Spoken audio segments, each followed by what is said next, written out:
They told you that if you work hard enough, long enough, and stay patient long enough, you will be rewarded. And most people believed it. Most people are still believing it right now, clocking in at jobs they do not love, counting years they cannot get back, and waiting on a retirement plan that will barely keep the lights on. What if I told you that the entire system was never built to free you? What if the biggest lie you were ever told was the one that sounded most like wisdom? Listen carefully, because what you are about to hear may be the most important message of your financial life. There is a man standing somewhere right now at the edge of 65 years. He has a pension letter in his hand. He has a gold watch in a box. He has a handshake from a manager who is half his age. And he is terrified, not of death, of math, because he sat down last Tuesday night and looked at what 40 years of loyal service has actually left him. And the numbers do not add up. The rent goes up, the pension stays the same, and the dream of a comfortable retirement is quietly dissolving into something much harder to name. I am not telling you this to frighten you. I am telling you this because you still have time to write a different ending, but only if you understand what went wrong. Only if you are willing to face the architecture of a system designed not to free you, but to keep you productive for someone else. In this video, we are going to go deep. We are going to break apart the lie of labor without ownership. We are going to expose the retirement myth for what it truly is. We are going to talk about what the schools never taught you, why your job is a tool and not a destination, how the laws that govern real wealth are not financial at all. They are spiritual. We are going to talk about the habits that build invisible prisons around ordinary people. And finally, we are going to talk about the moment of decision, the single choice that separates the man who commands his life from the man who spends it serving someone else's. And throughout this video, you will be asked to answer one central question honestly. Not for me, for yourself. Is what I am building right now actually mine, or am I building it for someone else? Let us begin. Part 1, the great misunderstanding about work. Most people believe in work the way they believe in gravity. It is simply there. It is the foundation of everything. You wake up, you work, you earn, and someday, if you are disciplined enough, if you are patient enough, the work pays off. This belief is so deeply embedded in us that to question it feels almost dangerous, almost disloyal. But here is what no one told you. Work is not the same as wealth. Effort is not the same as ownership. And showing up every day for 40 years is not the same as building a life. Napoleon Hill spent over 20 years studying the wealthiest and most successful individuals America had ever produced. He sat with Andrew Carnegie. He interviewed Henry Ford. He studied John D. Rockefeller. And in every single case, the pattern was the same. These men did not become wealthy because they worked harder than everyone else.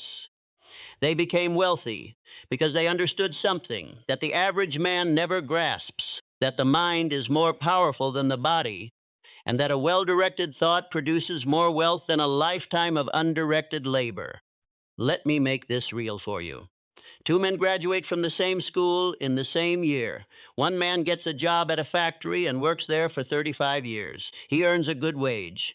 He saves a little. He follows the rules perfectly. The other man gets a job at the same factory, but within 2 years, he is studying the business at night. He is asking questions about how the supply chain works.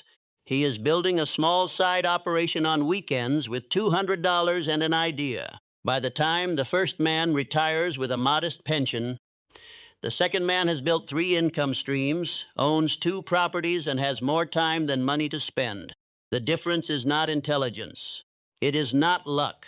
The difference is that one man saw his labor as an end, the other man saw it as a beginning. This is the misunderstanding that costs most people their financial life. They confuse motion with progress. They confuse loyalty with leverage.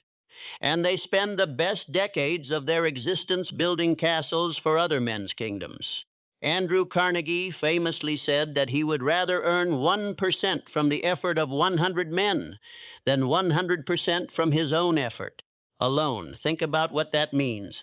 It means that the moment you shift from selling your time to organizing the time of others, from laboring to leveraging, you cross a line that most people never even see. because they were never taught to look for it. The truth about work is this: work is neutral. Work is a tool. In the hands of a man with purpose, it is a foundation. In the hands of a man without direction, it is a treadmill. And the tragedy of our time is that billions of people are running that treadmill at full speed with sweat on their brow and conviction in their heart.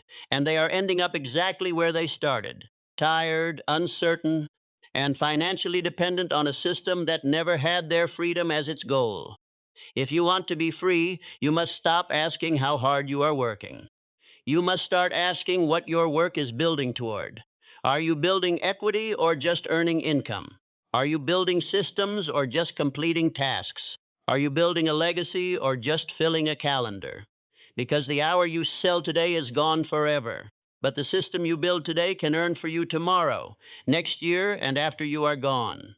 This is not about abandoning hard work. This is about redirecting it. It is about understanding that your labor is not the product. Your labor is the investment. And like any investment, it must be pointed at something that grows. Part 2.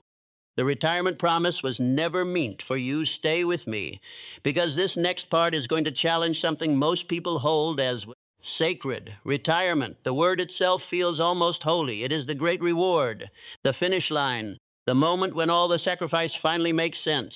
You have earned your rest. You have done your time. Now go enjoy it.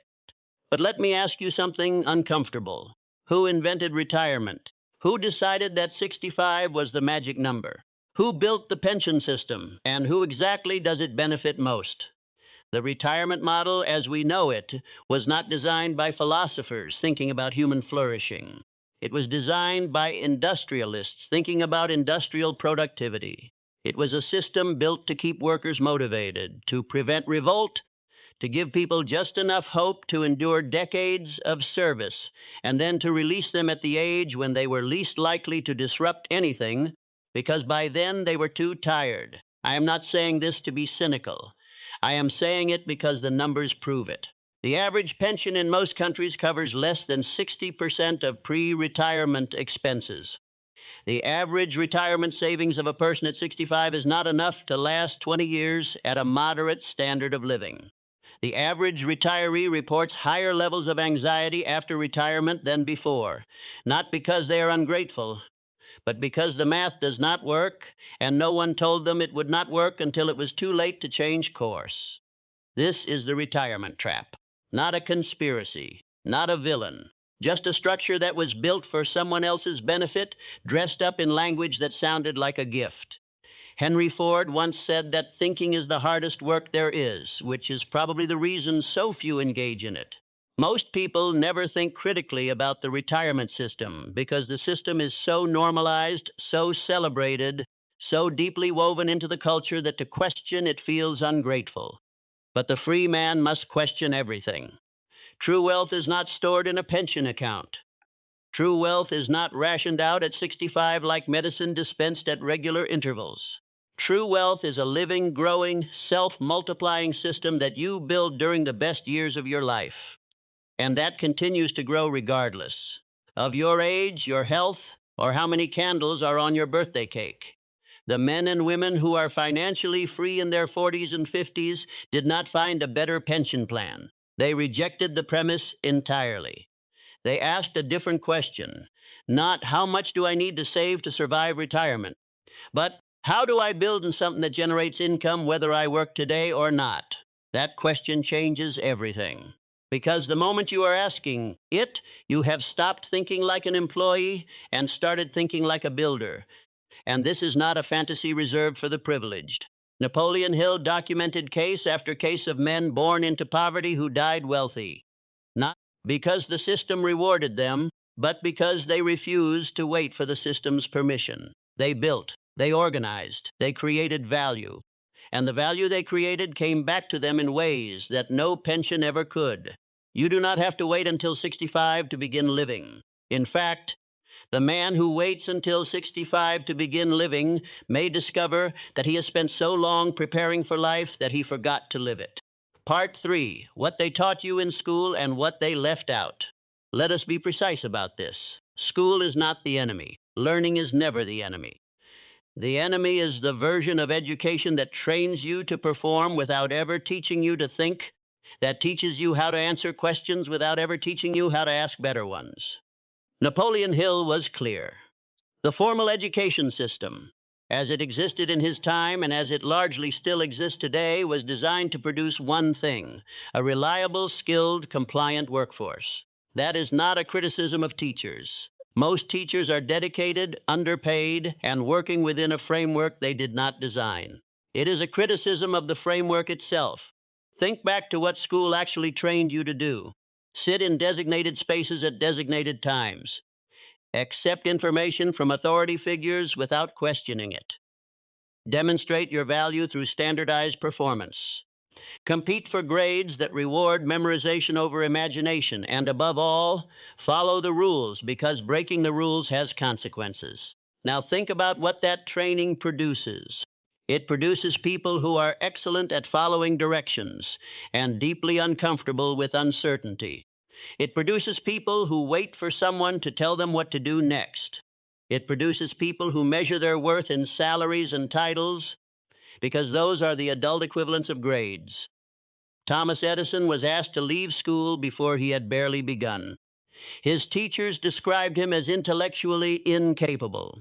His mother, in one of the most important decisions in the history of technology, chose to educate him at home, to let him question, to let him experiment, to let him fail and try again without the fear of institutional judgment.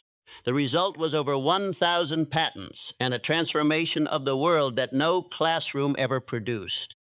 But here is the part of that story that should make you pause. The same school system that once called Edison's deficient now celebrates him in textbooks. His name is in every science class. His face is on motivational posters. But the spirit that made him great, the refusal to accept what he was told, the burning curiosity, the willingness to be wrong 1,000 times on the way to being right, that spirit is still being penalized in schools everywhere right now, today. What was left out of your education? No one taught you how compound interest actually works in your favor, when you own assets versus when you owe debt. No one taught you the difference between income and wealth.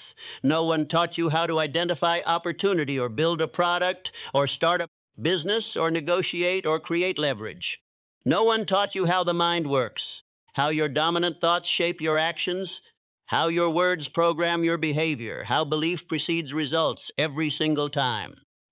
These things were left out because a person who understands them is harder to keep in the workforce.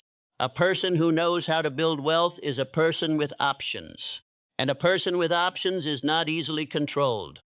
If you are serious about building a life of financial freedom, you must become the student of things that were never on the curriculum. You must study how wealth is created, not just how it is earned. You must study how successful people think, not just what they did. You must read the books they never assigned you. You must ask the questions they never encouraged. Because the person you are today was largely shaped by a system that had its own agenda. And the person you need to become requires a different education entirely. Part 4. Your job is a vehicle, not a destination. I want you to picture something.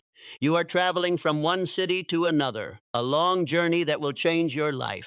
You get in a car. The car is reliable. It gets you moving. It has fuel and 4 tires, and it works. But at some point, you realize that the car is not going where you are going. The car is going in circles around the same city block. And you have been so focused on driving that you never looked up to check the direction. That car is your job. A job in its best form is a vehicle. It provides momentum, it provides income, it provides exposure to industries, skills, relationships, and opportunities. In its best form, a job is the fuel tank that powers the first stage of your journey toward ownership. But a job was never meant to be the destination. Napoleon Hill wrote about a man named Edwin Barnes, who became a business partner to Thomas Edison, one of the most unlikely success stories of that era. Barnes had no money, no credentials, no connections. He showed up at Edison's laboratory with a burning desire and a willingness to start at the bottom. He did not go to work for Edison to make a career out of being Edison's assistant. He went to work for Edison as a strategy, to get into the room, to prove his value, and to position himself for the partnership he had already decided was his. He cleaned, he organized, he did whatever needed doing. But his mind was never on the tasks. His mind was always on the vision. And the day came when Edison needed someone he could trust to introduce a new product, and Barnes was there, ready, positioned, and undeniable. The job had served its purpose. Now it was time for ownership. This is how a free man uses employment. You are not your job title. You are not your salary grade. You are not the number of years on your resume. You are the sum of what you are building. And if what you are building belongs entirely to someone else, then you are not building your life. You are building theirs. I want to ask you something direct, and I want you to sit with the discomfort of honest reflection. At the end of this year, if your employer goes out of business tomorrow, what do you have? Not what you feel, not your identity. What do you have? Skills you can transfer? A business you have built on the side? Assets that generate income while you sleep? Savings that give you 12 months of runway to rebuild? Or would you have nothing but a reference letter and a search bar? I am not asking to shame you. I am asking because the answer tells you exactly where you are, and where you are is where you must begin. The man who uses his job as an owner thinks differently at work. He is not just doing his tasks, he is studying the industry. He is noting what problems exist, what solutions are missing, what gaps the market has not filled. He is building relationships with people who can eventually become partners, customers, or mentors. He is saving money with a purpose, not to hoard it, but to deploy it. He knows that every paycheck is seed capital for the life he is designing. This is the mindset shift that Napoleon Hill described as definiteness of purpose, not vague ambition, not wishful thinking. A clear, written, burning commitment to a specific outcome, with a plan behind it and a timeline attached to it. Use your job, respect your job, but never confuse your job for your life. Part 5, the laws of wealth are deeper than finance. Now I want to go somewhere that many financial conversations never dare to go. I want to talk about the inner architecture of wealth. Because if you fix your habits but never fix your beliefs, you will self-sabotage. If you fix your income but never fix your identity, you will spend everything you earn. And if you build the outside of the life you want without building the inside first, you will one day reach the destination and feel completely out of place. Napoleon Hill did not just study what wealthy people did. He studied who they were, and what he found was that every man who built lasting, generational wealth had something in common that went far beyond strategy and discipline.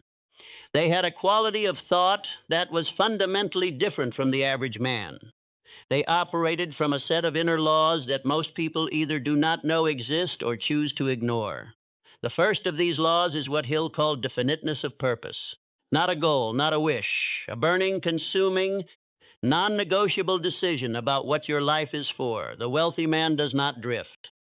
He does not experiment with directions and abandon them when they get hard.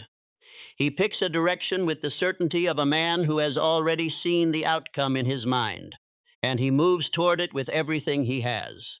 Rockefeller had definiteness of purpose before he had a single dime. Carnegie had it as a poor immigrant who could barely afford shoes. Lincoln had it in the middle of humiliation and failure and public ridicule. None of them waited until they felt ready. They decided, and readiness followed. The second law is faith. Not religious faith, though that may be part of it for many people. The faith Hill speaks of is the unconditional belief in the reality of an outcome that does not yet physically exist. It is the ability to hold a vision so clearly and so consistently that your subconscious mind begins to organize your behavior around it automatically. This is not wishful thinking. This is engineering. When you repeatedly expose the mind to a specific vision with genuine emotional intensity, the mind begins to treat that vision as an instruction. And the subconscious, which controls 90% of your behavior, begins to execute that instruction in your daily choices, in your reactions, in what you notice and what you ignore. This is why two people can read the same book and have completely different results. One person reads and thinks, that is interesting. The other person reads, feels a deep resonance in their body, and thinks, that is me. That is what I am building. The second person's mind has accepted the vision, and from that moment, their life begins to reorganize itself around it. The third law is the mastermind. Hill was emphatic about this one. No man builds a great fortune alone, not one. Carnegie surrounded himself with men who were experts in areas where he had gaps. He was not the smartest man in every room, but he was the man who built the best room. He understood that 10 minds aligned around one definite purpose are exponentially more powerful than one genius working in isolation.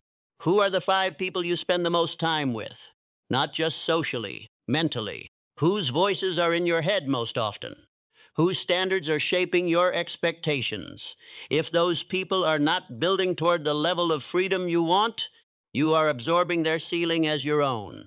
The fourth law is autosuggestion. This is the practice of deliberately feeding your subconscious mind with the beliefs and identities you want it to operate from. The wealthy man does not leave this to chance. He does not hope his mind will believe the right things. He programs it intentionally through written affirmations, through spoken declarations, through the books he reads and the conversations he chooses and the content he consumes with his eyes and his ears before he sleeps and immediately after he wakes. You are already doing autosuggestion every day. The question is whether you are doing it on purpose or by accident. Every time you say, "I could never afford that," you are programming your mind. Every time you say, "People like me don't get ahead," you are programming your mind. Every time you begin a sentence with, "I am not the kind of person who," you are writing an instruction that your subconscious will spend the rest of the day executing. The wealthy man uses these same mechanisms deliberately. He writes affirmations that reflect the identity he is building. He reads them every morning with full emotional conviction. He does not say them to feel good. He says them to issue orders. And over time, the orders become beliefs, and the beliefs become behavior, and the behavior becomes results. These laws are not motivational poetry. They are the operating principles of every significant fortune ever built. Learn them, apply them, or ignore them and wonder 20 years from now why effort alone was never enough. Part 6, the daily habits that build wealth or poverty. Here is something that most people never want to hear. Your current financial situation is not the result of the economy. It is not the result of your employer. It is not the result of your background or your education or the city you grew up in. Your current financial situation is the cumulative result of your daily habits. Repeated so many times they became invisible. So normalized they stopped feeling like choices. This is both the most sobering and the most empowering truth in this entire video. Sobering because it means the responsibility is yours. Empowering because it means the solution is also yours. Napoleon Hill called this the law of cosmic habit force. It is the principle that the universe is governed by rhythm and repetition, that everything in nature and in human life tends toward habitual pattern. The planet follows an orbit, the seasons follow a cycle, and a human life follows the rhythm of its dominant repeated actions. The question is not whether you have habits. You have them. The question is whether your habits are working for you or against you. Let me describe 2 days.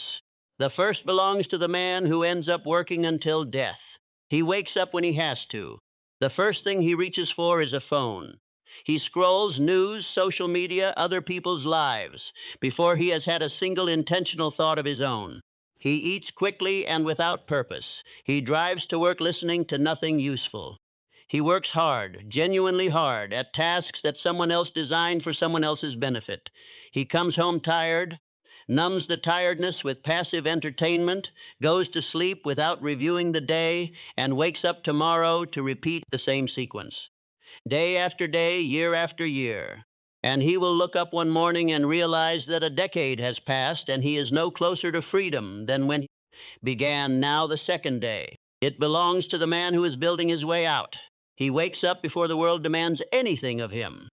He does not reach for a device. He reaches for his notepad. He reads his definite chief aim, the written declaration of the life he is building, aloud with conviction. He spends 15 minutes reviewing his plan for the day. He sets 3 priorities that directly move him toward ownership. He works his job and works it well, but he is not mentally consumed by it. His mind holds two things simultaneously: the present task and the larger vision. In the evenings, he does not drift. He studies, he builds, he reviews his progress. He writes down what he learned. He reads his aim again before sleep. Same 24 hours. Completely different trajectory. The difference is not talent, it is not luck, it is rhythm. Intentional, repeated, non-negotiable rhythm. Now I want to give you a practical framework, a daily structure that Hill's principles demand if you are serious about financial freedom. Every morning, before the world speaks to you, speak to yourself. Write your aim. Say it out loud. Make it specific. Make it emotional. Make it feel like a fact you are catching up to rather than a wish you are hoping for. Every evening, review the day. Not to judge yourself. Not to feel guilty. To measure. What moved forward? What did not? What decision do you need to make tomorrow that you have been avoiding? What habit showed up again that you need to interrupt? Every week, assess your income-producing activity, not just your working hours, your wealth-building hours. How many hours this week did you spend building something that generates income, independently of your labor? If that number is 0, you are not building freedom. You are maintaining survival. Every month, review your financial plan, not your budget. Your plan, there is a difference. A budget tells you what you spent. A plan tells you where you are going. One looks backward, the other looks forward. The wealthy man cares far more about where he is going. These habits do not require superhuman discipline. They require a decision, made once, kept repeatedly, and each time you keep it, it becomes slightly more automatic. And when it becomes automatic, it becomes identity. And when it becomes identity, it becomes destiny. You are not your circumstances. You are your habits. And your habits can be rebuilt starting from the minute this video ends. Part 7. The cost of waiting is higher than you think. I need to be honest with you about something, because this might be the most important part of the entire video, and it is also the part most people dismiss. Waiting is not neutral. Waiting is not safe. Waiting is not wise. Waiting is actively expensive. And the currency it costs you is the one thing you can never replace: time. Every month you delay building an income stream. Someone else is 12 months ahead of you. Every year you postpone learning what the wealthy know. Someone else has learned 12 more months of it. Every decade you spend waiting for the right moment. Someone who started in worse conditions than yours is now financially independent, simply because they started. Napoleon Hill observed that the one quality shared by virtually every person who built significant wealth was promptness of decision. They did not deliberate for weeks. They did not consult every person they knew before acting. When the information they needed was available and the direction was clear, they moved. Not perfectly, not without risk, they moved. Abraham Lincoln made the most consequential decision in American history under conditions of almost unbearable uncertainty. The country was at war. His generals were divided. His cabinet was hostile. Public opinion swung against him repeatedly, and yet he moved. He issued the Emancipation Proclamation not when the path was safe, but when the moment was right. He understood, as all great leaders do, that the cost of waiting for certainty is always higher than the cost of moving with conviction. Most of us are waiting for certainty. We are waiting until we know enough, until we feel ready, until the economy improves, until we pay off the debt, until the kids are older, until the timing is better. And in waiting for the perfect moment, we are spending the perfect moment. I want to be gentle here, because I know that fear is real. I know that the uncertainty of stepping outside the system is genuinely frightening. I know that starting something new while maintaining everything else feels overwhelming. I am not dismissing any of that, but I am telling you that the fear of moving must become less than the fear of standing still, because the man who stands still long enough stops being able to move at all. There is a concept that economists call opportunity cost, the value of the option you did not choose. Every day you choose not to build, you are choosing the opportunity cost of that day. You are paying the cost whether you realize it or not. The only question is whether you are paying it consciously as a deliberate trade-off or unconsciously by default. The man who starts learning about investment at 35 and the man who starts at 45 will have very different results by the time they are 60. Not because one worked harder or was smarter, but simply because one started sooner. Time is the multiplier in every wealth equation, and you cannot borrow it. You cannot earn it back. You can only use it wisely or lose it quietly.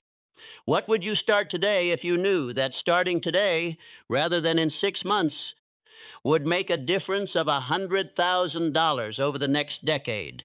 What would you do differently tomorrow morning if you genuinely believed that your habits tomorrow are compounding into your life 10 years from now? Because they are, they always were. Move, not perfectly. Move, decide, not confidently. Decide, start, not when you are ready. Start now and become ready in the doing. Part 8, the transformation. From servant to commander, we have arrived at the final truth. And I want you to receive it as more than information. I want you to receive it as an identity. Every law we have discussed in this video, every principle of Napoleon Hill, every story of Carnegie and Ford and Edison and Lincoln points to the same conclusion. The man who takes command of his own life stops being available to be commanded by others. It is not that the world stops trying to place him in service. The world always tries. But he has become someone who cannot be reduced to a servant because his purpose is too clear, his identity is too strong, and his momentum is too great. This is the final transformation, not from poor to rich, not from employed to self-employed, from the man who reacts to the man who directs, from the man who waits for instructions to the man who issues them, from the man who sells his hours to the man who builds systems, from the man who is defined by his job to the man who is defined by his mission. Napoleon Hill called this state the mastermind identity, the point at which a person's self-concept has expanded to match the life they are building. It is the moment when the affirmations stop feeling like pretense and start feeling like memory, when the vision stops feeling like a wish and starts feeling like a report from the future, when the work stops feeling like effort and starts feeling like expression. This state is available to you. It was available to Carnegie when he was a poor Scottish immigrant working as a bobbin boy in a cotton factory. It was available to Ford when he was a mechanic with a sketch on a napkin. It was available to Edison when the school system had already written him off. It is available to you now. But it requires something that no external resource can give you. It requires a decision, not a hope, not a wish, not a prayer, but a commitment. A line drawn in the sand, a moment in which you say to yourself with full honesty, the old version of me is done. The man who waited, who drifted, who traded his life for the comfort of the familiar, that man is gone. Starting today, I am building something that lasts. That decision does not require money. It does not require connections. It does not require perfect circumstances. It requires only that you take it seriously enough to act on it before this video ends. Here is what I want you to do. Tonight, before you sleep, write down 3 things. First, your definite chief aim. Not a general goal, but a specific, measurable, dated commitment to the life you are building. Second, one action you will take tomorrow that moves you toward it. Not next week, tomorrow. Third, one habit you will begin building. One small, repeatable practice that, done consistently for a year, would transform your financial trajectory. 3 things written down tonight, because the man who writes his aim down has made it real. He has moved it from the abstract world of ideas into the physical world of intention.